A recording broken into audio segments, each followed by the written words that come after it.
sepi ya. Tadi pagi ramai ya. Tadi pagi ramai, jadi sore giliran agak sepi ya. Baiklah saudara-saudara, mari kita buka firman Tuhan kita. Mari kita buka firman Tuhan kita di dalam Hakim-Hakim pasalnya yang ke-15. Hakim-Hakim pasalnya yang ke-15 ayat pertama hingga ayat 20. Jadi buku panjang tapi ini cerita, jadi enak ya. Kalau cerita tuh lebih gampang diingat dan kita menyelaminya ya, sambil baca sambil menyelaminya ya. Tak perlu ya. Baik, mari kita lihat. Judulnya Simson melawan orang Filistin. Simson melawan orang Filistin. Kita baca bergantian. Beberapa waktu kemudian, dalam musim menuai gandum, pergilah Simson mengunjungi istrinya dengan membawa seekor anak kambing, serta berkata, "Aku mau ke kamar mendapat istriku." Tetapi ayah perempuan itu tidak membiarkan dia masuk.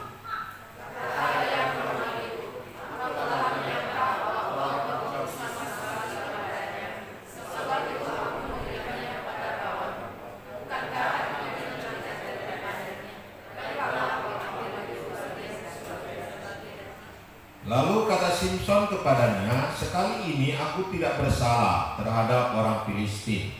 Apabila aku mendatangkan celaka kepada mereka."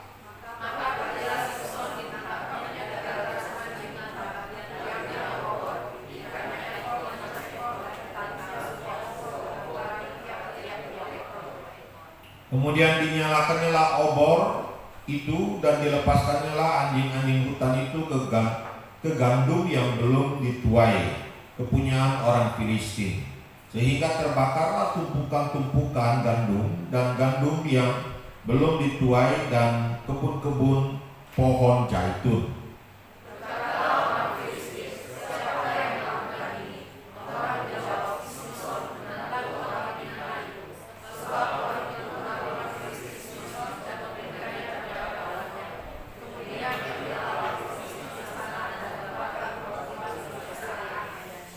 Lalu berkatalah Simson kepada mereka, "Jika kamu berbuat demikian, sesungguhnya aku takkan berhenti sebelum aku membalaskannya kepada kamu."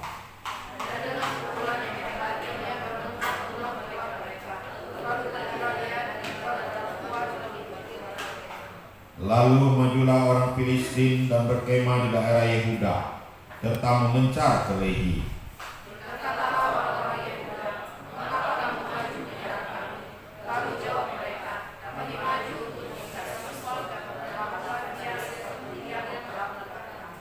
Kemudian turunlah 3.000 orang dari suku Yehuda ke gua di gunung batu Etam dan berkata kepada Simson, "Tidakkah kau ketahui bahwa orang Filistin berkuasa atas kita? Apakah juga yang telah kau perbuat terhadap kami?" Tetapi jawabnya kepada mereka, "Seperti mereka memperlakukan aku, demikianlah aku memperlakukan mereka."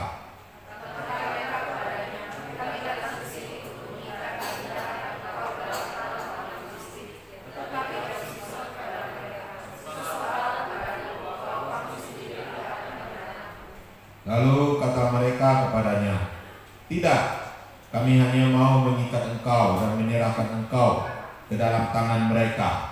Tetapi membunuh engkau kami tidak mau." Maka mereka mengikat dia dengan 2 tali baru dan membawa dia dari bukit batu itu.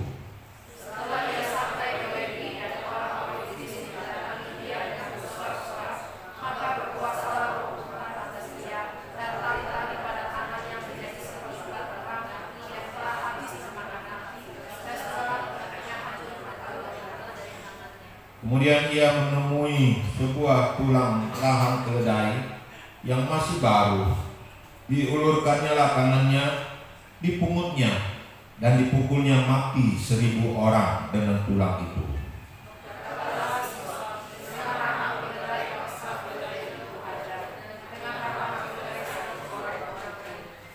Setelah berkata demikian, dilemparnyalah tulang rahang itu dari tangannya. Kemudian dinamailah tempat itu Ramat Lehi.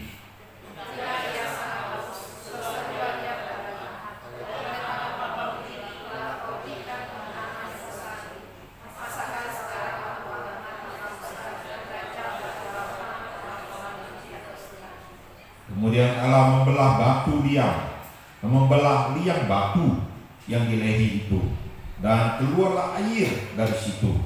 Ia minum, lalu menjadi kuat dan segar kembali. Sebab itu dinamailah mata air itu mata air penyeru yang sampai sekarang masih ada di Lehi.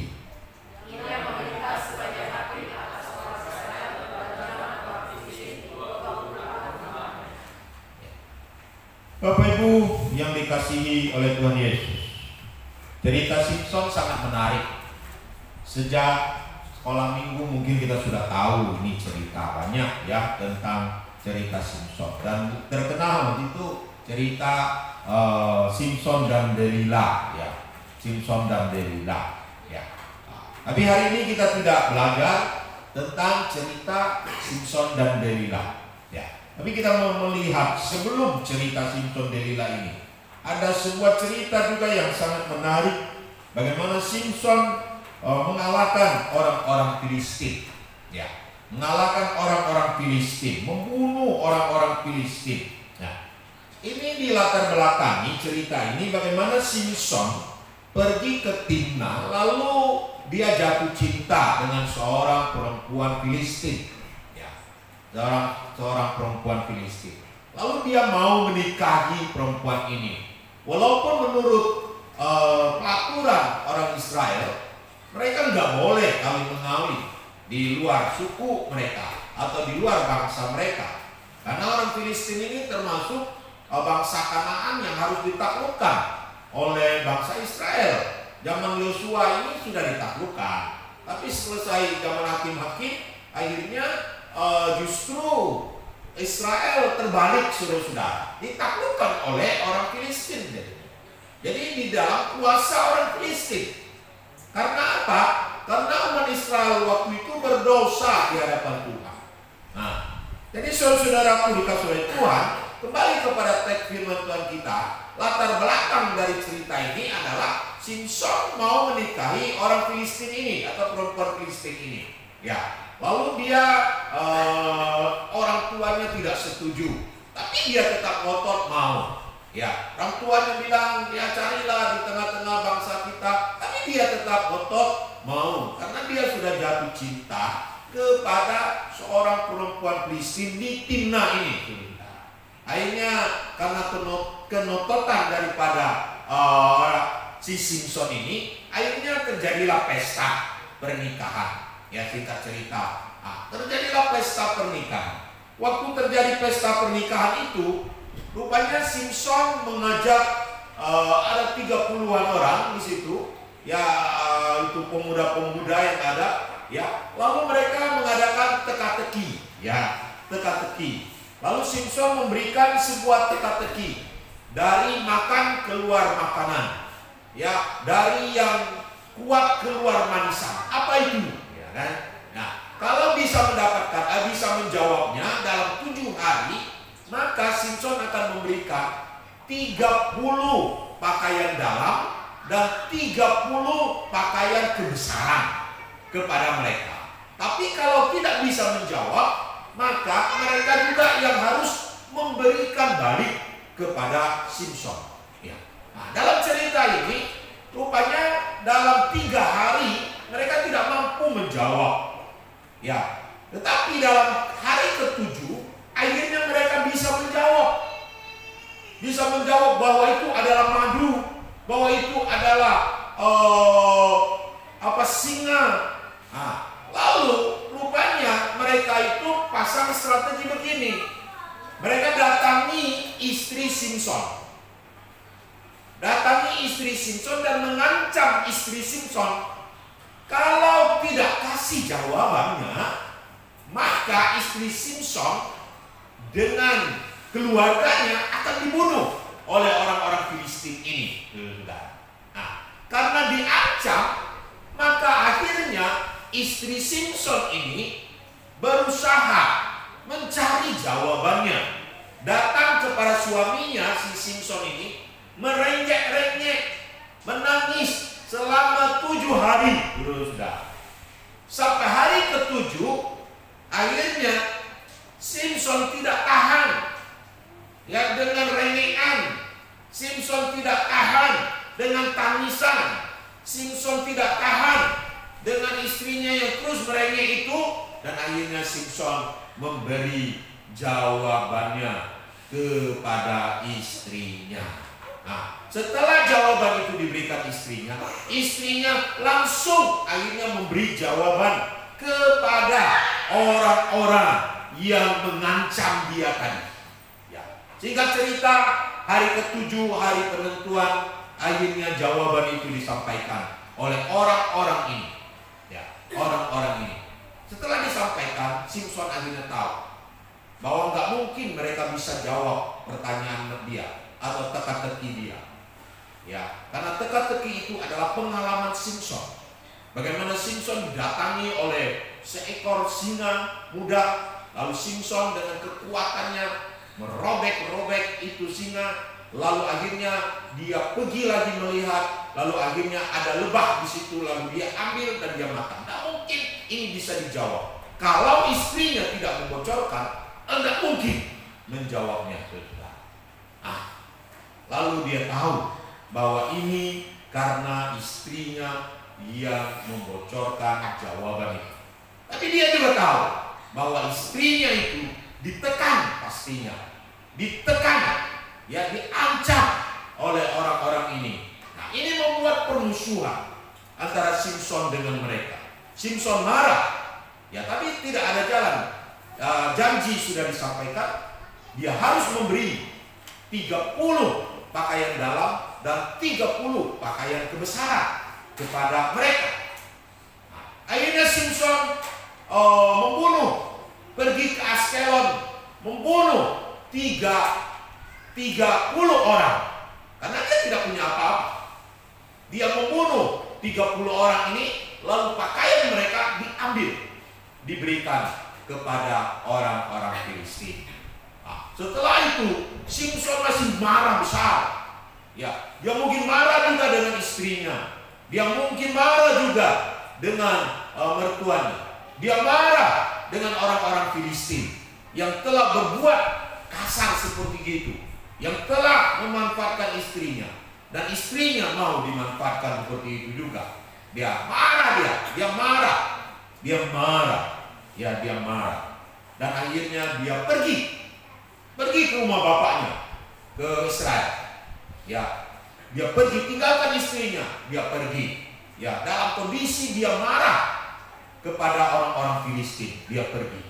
Tapi yang namanya Simpson, ya kita lihat ada beberapa peristiwa yang indah dari Simpson juga yang bisa kita pelajari. Dan hari ini kita pelajari. Yang pertama adalah Simpson ini mengasihi istrinya. Dia mengasihi istrinya. Ya. Setelah kemarahannya reda, akhirnya dia pulang juga. Dia pulang, bukan hanya pulang saja, tapi dia membawa itu keledai. Ya. Mungkin bawa oleh-oleh lah untuk istrinya, ya. Dia bawa oleh-olehnya untuk istri. Nah, ini di sini menandakan, di sini menggambarkan bagaimana Simpson adalah seorang yang mengasihi istri. Dia mengasihi istri. Ya, dia mengasihi istri. Termasuk juga kita lihat bahwa ketika dia mengawini istrinya ini, dia itu juga karena cintanya kepada istri. Berarti di sini memang Simpson ini adalah seorang yang mengasihi istri, saudara-saudara. Kemudian sampai di rumah mertuanya, dia ingin ketemu dengan istrinya tentunya. Mungkin sudah menggebu-gebu, oh saya mau ketemu istri saya, oh saya memaafkan dia, ya marahku sudah selesai, ya sekarang saya bawa oleh-oleh, Mungkin ini oleh-oleh untuk dia, pasti dia senang. Tapi sampai sana apa yang terjadi? Rupanya mertuanya mengambil inisiatif, memberikan istrinya kepada kawan Simson. Bukan kawan akrab sebenarnya. Itu adalah kawan yang mengiringi Simson waktu pernikahan. Biasanya waktu pergi itu ada rombongan kan? Rupanya rombongan, salah satu rombongan ini, istrinya diberikan kepada rombongan ini. Diberikan. Tadi sampai di sana, Simson sudah tidak ada punya istri lagi. Istrinya diambil orang. Kira-kira marah nggak saudara-saudara? Bapak-bapak marah nggak? Tiba-tiba bapak-bapak marah istri pergi sebentar, lalu beberapa hari ke tempat lain, lalu tiba-tiba pulang sudah ada sendal di depan pintu, sendal laki-laki. Bapak ibu marah nggak? Tidak ada status cerai, tidak ada status apapun, tiba-tiba istri sudah hilang, diambil orang. Ya marah lah. Mana suami yang nggak marah? Kalau nggak marah berarti nggak cinta. Gitu kan? Simson marah besar. Marah besar karena istrinya diambil. Lalu mertuanya ini mau menghibur Simson. Dia pikir Simson bisa diepok lagi. Ya, mungkin dia takut dengan Simson juga. Lalu dia berkata, udah ambil adiknya. Ini ada adiknya. Ya biasa adik dengan cece kan pasti lebih muda kan? Lalu dia katakan ini adiknya lebih muda dan adiknya lebih cantik dari cecenya. Jadi adik istri Simson itu lebih cantik dari cecenya. Ambil saja, ini jadi istri kau, menggantinya. Apakah Simson mau? Enggak mau. Mengapa Simson enggak mau? Bukan ini lebih cantik lebih mantap kan? Secara logika laki-laki pasti mau kan? Tapi logika cinta nggak bisa, gitu. Logika cinta nggak bisa. Kenapa? Walaupun dia lebih cantik, kalau memang kita tidak cinta sama dia nggak bisa ganti perasaan itu, amin? Betul nggak bapak-bapak? Bapak-bapak, kalau ada cewek yang lebih cantik dari istrimu, bisa nggak menjadi pengganti dia dalam hidupmu? Cintamu bisa nggak lalu melekat dengan dia begitu saja? Ya, saya pikir kalau betul kita cinta dengan istri kita, nggak bisa, tak bisa diganti siapapun itu, gitu. Ini yang terjadi dengan Simson. Simson marah besar. Nggak bisa diganti. Makanya Simson tidak nikahi adiknya itu. Nggak bisa. Saya tetap dengan istri saya, nggak bisa. Tapi sekarang si Malakama, istrinya sudah jadi milik orang. Bapaknya sudah serahkan kepada orang. Bapak mertuanya ini. Simson marah besar. Lalu apa yang dilakukan oleh Simson? Dia marah dengan orang Filistin kan? Ini kan dimulai dari orang Filistin yang buat gara-gara, yang tadi buat teka-teki dengan cara yang kayak gitu nih, ngancam-ngancam istri dan sebagainya. Ya nggak bisa lah, jangan ngancam-ngancam begitulah, kan begitu ceritanya. Akhirnya Simson ambil itu binatang hutan, anjing hutan 300 ekor. Dia tangkap itu, rupanya mantap juga sih dia bisa tangkap itu 300. Padahal satu ekor aja nangkapnya setengah mati kan? Ditangkapnya, udah ditangkapnya 2 ekor diikatnya. Ya jadi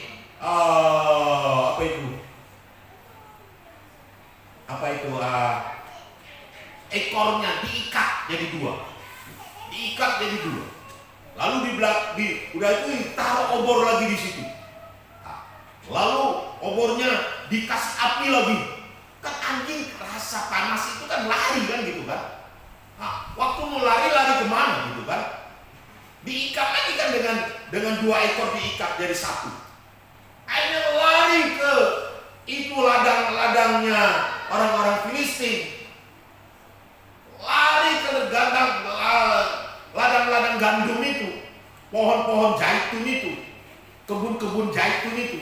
Lalu terbakarlah itu semua pohon gandum, semua pohon zaitun habis terbakar. Semua terbakar gara-gara Simson yang buat seperti itu.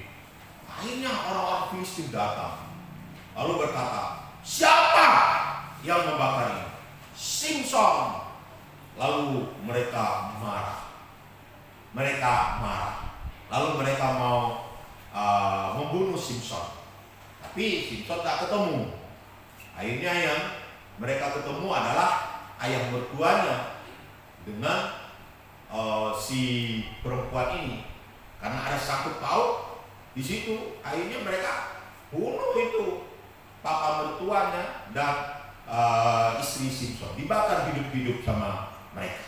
Oh, Simson tambah marah lagi. Udah hanya bakar gandum kalian, kebun kalian, istri saya kalian bunuh. Begitu ngamuk dia lah, ngamuk besar. Tadi diserahkan aja sudah ngamuk, sekarang dibunuh lagi, ngamuk dia. Setelah ngamuk, dia pukul mereka semua. Pukul mereka semua dengan apa? Dengan itu kekuatan dia. Dengan itu banyak airnya yang mati itu. Ya, remukan mereka, diremukkan tulang-tulang mereka, tapi tidak disebut dibunuh, diremukkan saja untuk pertamanya. Ya, banyak yang mungkin luka-luka, banyak yang menderita cedera, dihantam sama Simson.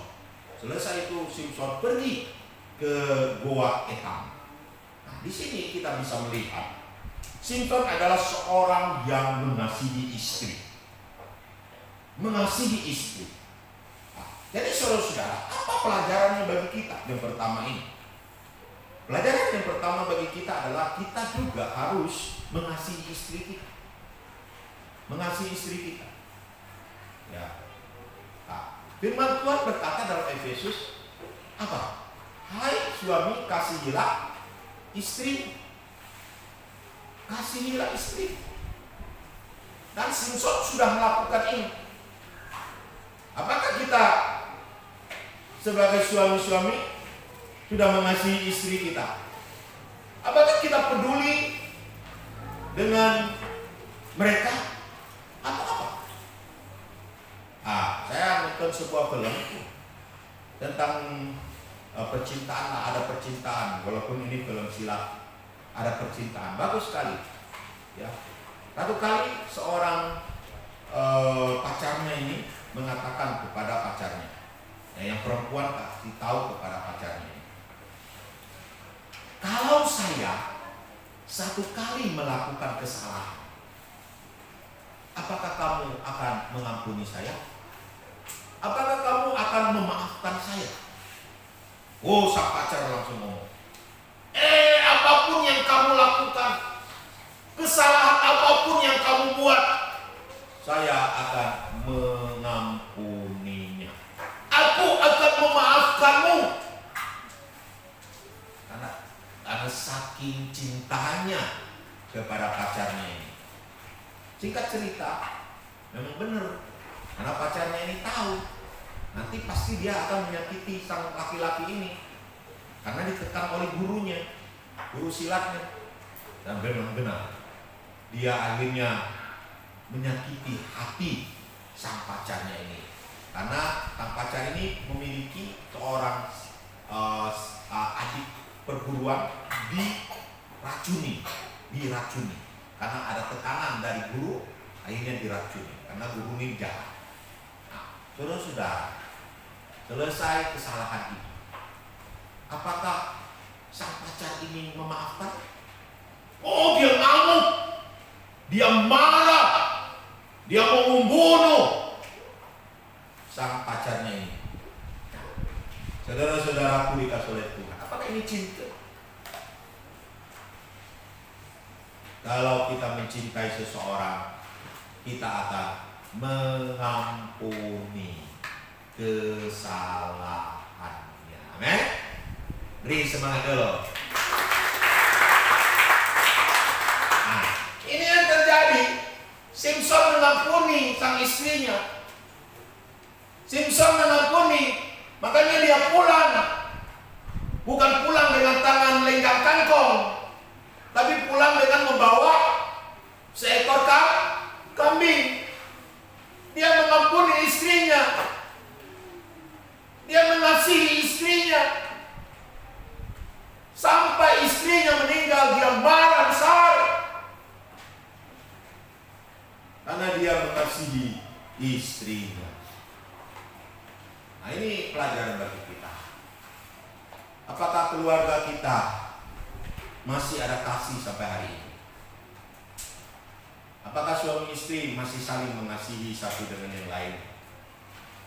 Kalau sebuah keluarga sudah kehilangan kasih, maka itu bukan lagi keluarga. Yang namanya keluarga adalah hidup saling mengasihi. Saya baca satu traktat yang kecil. Keluarga dibangun di atas komitmen kasih. Jadi kalau kasih sudah tidak ada dalam keluarga, itu bukan keluarga lagi namanya. Karena dasarnya sudah tidak ada. Bagaimana seorang istri bisa benci suami? Bagaimana seorang suami bisa benci istri? Bagaimana seorang istri tidak memperhatikan suami? Bagaimana seorang suami tidak memperhatikan istri? Kalau sudah tidak ada perhatian, tidak ada kasih, itu bukan keluarga lagi. Karena dasarnya sudah hilang. Dasarnya sudah habis. Sama dengan sebuah rumah. Sama dengan gereja kita ini. Bisakah gereja kita ini berdiri kalau lantainya sudah ambruk semua? Bisakah dipakai lagi? Tidak bisa. Keluarga seperti itu. Kalau keluarga sudah tidak ada kasih, itu bukan keluarga lagi. Mungkin itu partai, mungkin itu kelompok, mungkin itu apalah, perkumpulan apalah. Keluargakah keluarga dibangun di atas dasar kasih tahu yang sudah menikah, kamu harus mengasihi pasanganmu. Yang sudah menikah, kalau dia suaminya belum, kamu harus mengasihi istri kau. Nah, ini pelajaran yang indah. Yang kedua yang kita ingin pelajari, si Simpson itu adalah seorang yang patriotik, seorang yang mencintai negaranya, seorang yang mencintai sukunya. Nah, ketika orang Filistin datang mau menangkap dia, disalah pengertian sama suku Yehuda. Suku Yehuda pikir orang Filistin sedang mau menghancurkan mereka. Lalu mereka mendatangi orang Filistin. Mengapa kalian datang mau menghancurkan kami? Gitu. Lalu orang Filistin berkata, kami datang mau tangkap itu Simpson. Simpson telah berbuat gini mungkin. Dia ceritakan mungkin. Nah, lalu apa yang terjadi? Akhirnya suku Yehuda ini pergi ke Gua Etam, lalu mau menangkap Simpson. Lalu akhirnya terjadilah dialog sebelum ditangkap. Lalu mereka bertanya, mengapa Simpson begini? Mengapa kamu membuat marah orang Filistin? Mereka kan lebih kuat dari kita. Mereka kan penjajah kita. Kenapa kamu buat gara-gara dengan mereka? Simpson berkata, membela diri, bahwa mereka telah berbuat jahat duluan dengan saya. Berbuat jahat duluan. Bahwa orang Filistin yang telah berbuat jahat, bahkan istrinya dibunuh dan sebagainya, mungkin itu diceritakan di situ. Tapi orang Yehuda tidak mau tahu. Mereka mau mengorbankan Simson. Seharusnya orang Yehuda membela Simson, bukan menyerahkan Simson. Simson tidak bersalah di sini. Yang bersalah orang Filistin. Yang membuat masalah pertama orang Filistin.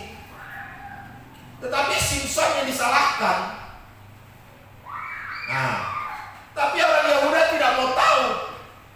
Karena tekanan politik, tekanan kekuatan, tekanan ketakutan, akhirnya Simson dikorbankan. Saudara-saudara kadang-kadang kasihan ya dengan Simson. Kalau saudara-saudara baca cerita ini, kalau saudara akan kasihan sekali. Kalau saudara menyelami dengan baik. Simson itu sendirian lawan orang Filistin. Satu orang melawan satu bangsa yang besar. Bayangin saudara. Bangsanya sendiri tidak bela dia. Suku Yehuda sendiri tidak bela dia. Orang-orang Israel sendiri tidak bela dia. Dia sendirian berdiri di situ menghadapi orang-orang di situ. Bahkan sukunya sendiri, bangsanya sendiri menangkap dia. Bayangkan di sini sangat kasihan sekali Simson. Kalau kita menyelaminya, dia sendirian berhadapan dengan sebuah bangsa yang besar. Kalau kita baca hakim-hakim yang lain, orang Israel itu berada di belakang mereka. Yefta berada di belakang mereka. Deborah berada di belakang mereka dan sebagainya. Tapi Simson di sini sendirian dia melawan orang Israel. Ancoy koa. Kasihan sekali. Tetapi ingat, walaupun sendiri, Simson ada Tuhan. Amen. Simson ada Tuhan. Tuhanlah pembela dia. Tetapi kita lihat di sini, Simson tidak melawan bangsanya. Walaupun dia bisa melawan suku Yehuda, bisa. Tetapi dia tidak lawan. Dia didatangi 3.000 orang. Simson tidak gemetar. Tapi Simson tidak melawan mereka. Karena itu bangsanya. Dia rela menyerahkan dirinya. Mungkin nanti dieksekusi sama orang Filistin. Dia menyerahkan dirinya. Karena dia mencintai bangsanya. Saudara-saudara, kita sebagai anak-anak Tuhan, kita juga perlu mencintai bangsa kita. Bangsa di mana kita dilahirkan. Ya. Kita adalah kewargaan negara Indonesia. Kita patut mendukung negara ini. Bagaimana cara saya mendukung negara ini? Ya berdoa untuk mereka. Bagaimana cara kita mendukung negara ini? Ya kita melakukan sesuatu yang baik untuk negara ini. Untuk masyarakat kita yang ada di sekeliling kita. Kita bukan menghancurkan negara ini, tetapi kita membela negara ini. Saya sering keluar negeri. Ketika keluar negeri kadang-kadang saya mendengar bahasa-bahasa sinis terhadap negara kita. Kadang-kadang hati saya bergejolak, nasionalis saya bergejolak. Kenapa negara saya bisa diomongin sampai kayak gitu? Sepertinya negara kita ini tidak ada apa-apanya. Ya. Tapi saya terus berdoa untuk negara ini. Supaya negara kita semakin maju dan semakin memuliakan Tuhan. Tidak jangan lagi di orang luar negeri mengecam negara kita. Meremehkan negara kita. Kita pulang-pulang juga meremehkan negara kita. Kita harus bangga dengan negara kita. Amin. Dan mendukung negara kita untuk lebih maju lebih luar biasa. Doa kita sangat diperlukan untuk negara kita. Walaupun kita tahu banyak kelemahan dalam negara, justru itu harus diperbaiki, harus didoakan, harus diperjuangkan untuk lebih baik lagi. Amin. Beri semangat dulu. Jangan justru kita meremehkan dan menghancurkan lagi, tapi kita justru harus mengangkat untuk negara kita. Nah, lihat di YouTube, Amerika sedang banyak berdoa. Bahkan di Gedung Putih pun sering berdoa.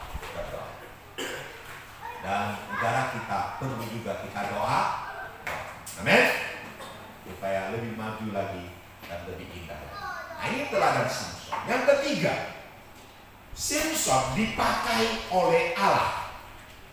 Dipakai oleh Allah. Luar biasa dipakai oleh Allah.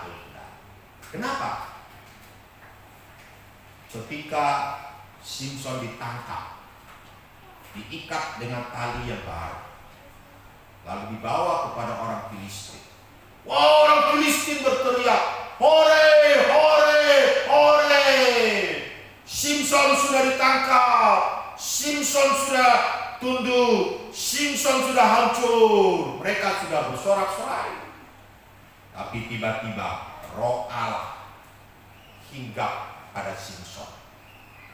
Ketika Roh Allah hinggap pada Simson, Simson menjadi kuat, dan tali-tali itu menjadi putus seperti kena api saja, seperti benang saja, seperti jerami saja, putus semua. Dan dalam kekuatan itu, Simson menemukan itu tulang keledai. Lalu dengan rahang keledai itu, dia pukul itu orang-orang Filistin. Sampai 1000 orang dia bunuh semua. Bayangin, 1000 orang dibunuh oleh Simson sendiri. Betapa kuatnya Simson. Tidak ada bom. Bukan pakai senapan, kalau senapan tidak. Mungkin senapan mesin masih bisa gampang. Ini dengan tenaganya, dengan kekuatan fisiknya, dengan kemampuan berkelahinya, dengan kemampuan membunuhnya, 1000 orang dibunuh oleh Simson pada saat itu. Di sini kita melihat betapa berkuasanya Tuhan atas tubuh Simson. Amin. Betapa berkuasanya kuasa Allah atas tubuh Simson. Tuhan pakai tubuh Simson untuk menghancurkan musuh-musuhnya itu. Saudara-saudaraku dikasihi oleh Tuhan, sebenarnya tubuh kita ini, setiap jengkal tulang-tulang kita itu dalam kuasa Tuhan. Setiap inci, setiap senti darah kita itu, jalan darah kita itu di dalam tangan Tuhan. Setiap tetes darah kita itu, bahkan mungkin bukan tetes lagi, setiap titik darah kita itu, setiap titik darah kita itu di dalam tangan Tuhan. Setiap sel yang ada dalam tubuh kita, semua itu dalam kuasa Tuhan. Dalam sel-sel kita itu, semua itu dalam kuasa Tuhan. Seluruh tubuh kita itu dalam kuasa Tuhan. Makanya kita bisa melihat di sini, tubuh Simson bisa berubah menjadi begitu hebat dan begitu kuat dan begitu luar biasa ketika Roh Allah hinggap pada dia. Amin. Beri semangat dulu. Siapa yang bisa kayak gitu? Membunuh 1000 orang dengan tangannya. Hanya Tuhan yang mau. Tuhan menguasai tubuh Simson. Walaupun bukan seperti kerasukan penuh, bukan. Karena Simson masih mengerti. Simson masih sadar dengan dirinya. Nah, saudara-saudaraku dikasih oleh Tuhan. Yang kedua yang kita lihat, Simson juga diberi pertolongan ketika dia kehausan. Setelah dia mengalahkan orang-orang Filistin dengan kekuatan yang luar biasa ini, kenapa Tuhan tidak buat dia anti haus ya? Kenapa setelah dia membunuh sekian ribu orang itu, tiba-tiba dia merasa haus? Kehausan. Karena Tuhan kemungkinan tidak mau supaya Simson menjadi sombong. Kenapa?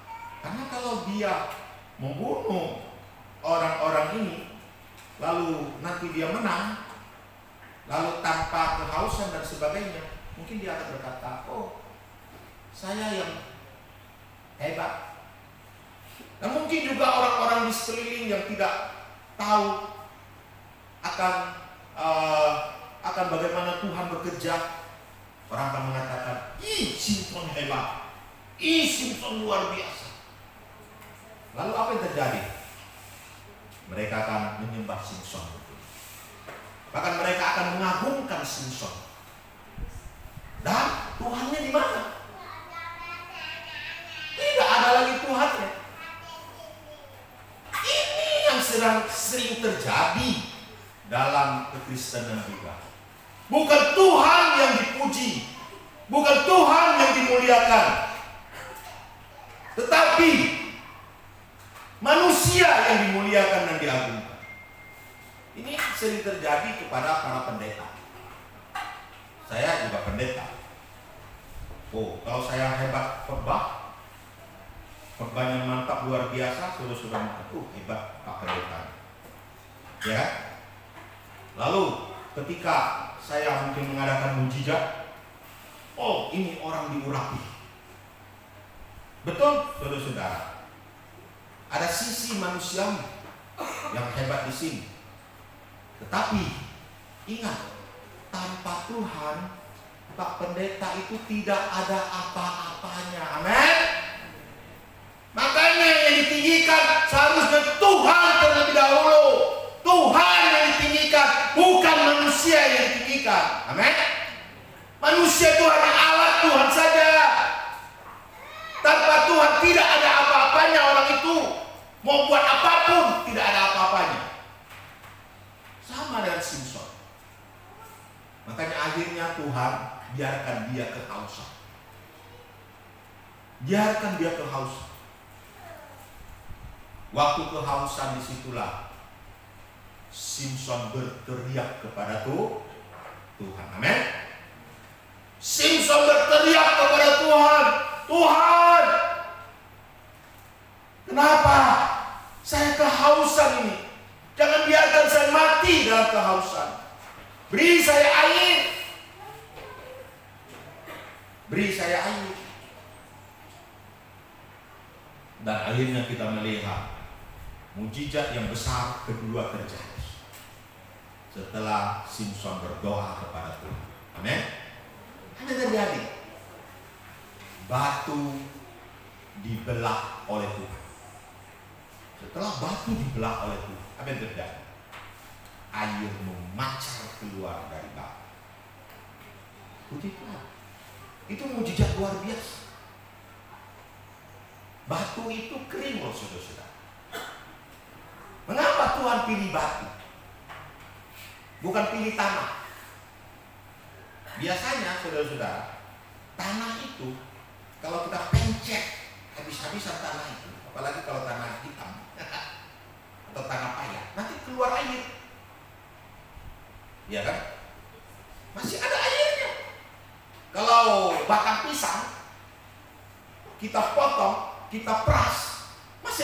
keluar. Tapi kalau batu bisa keluar nggak air? Enggak bisa. Batu nggak ada air. Batu gersang dengan air. Gitu.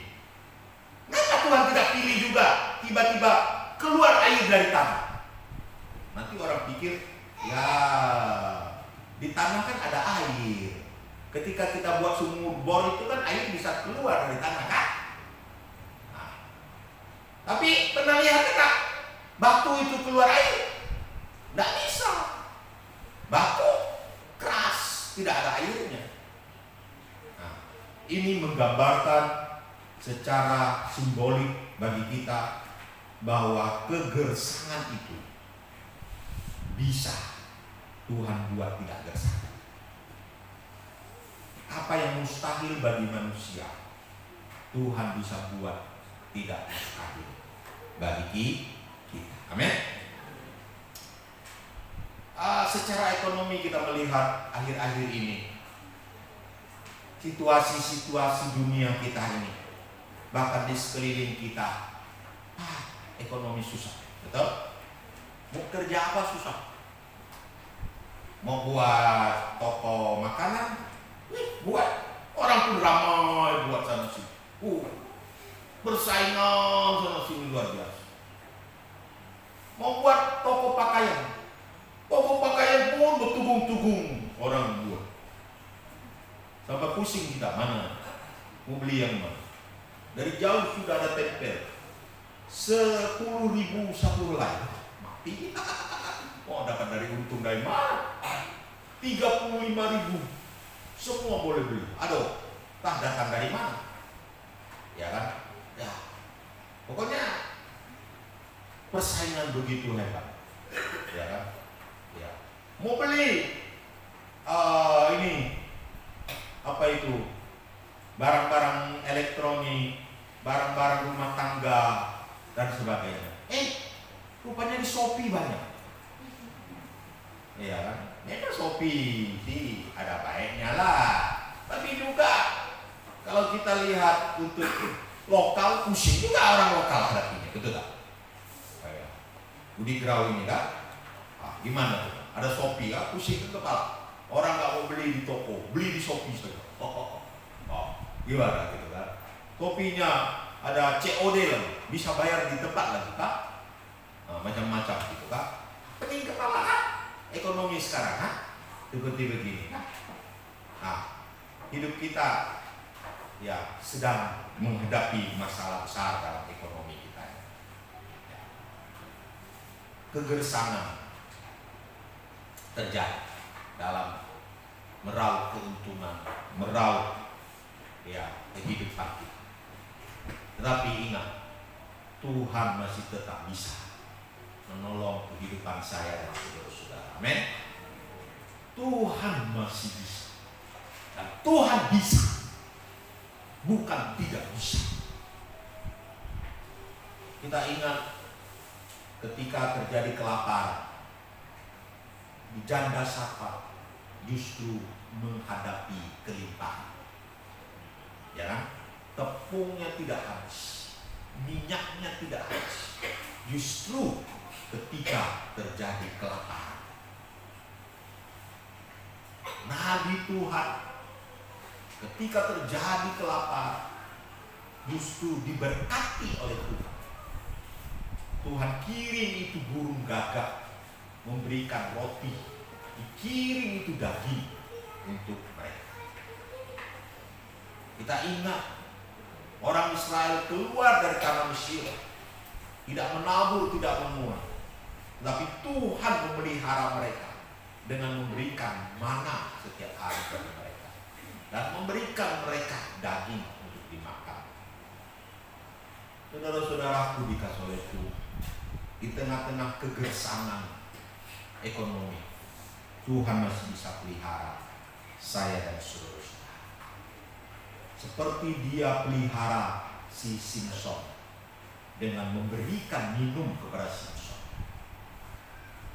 Dia juga bisa memberikan kita kepuasan, nikmat, kesenangan, keuntungan, kelimpahan di tengah-tengah kegersangan hidup ini. Amin. Tuhan memberkati kita semua. Mari kita beri semangat dulu. Mari kita bangkit berdiri, kita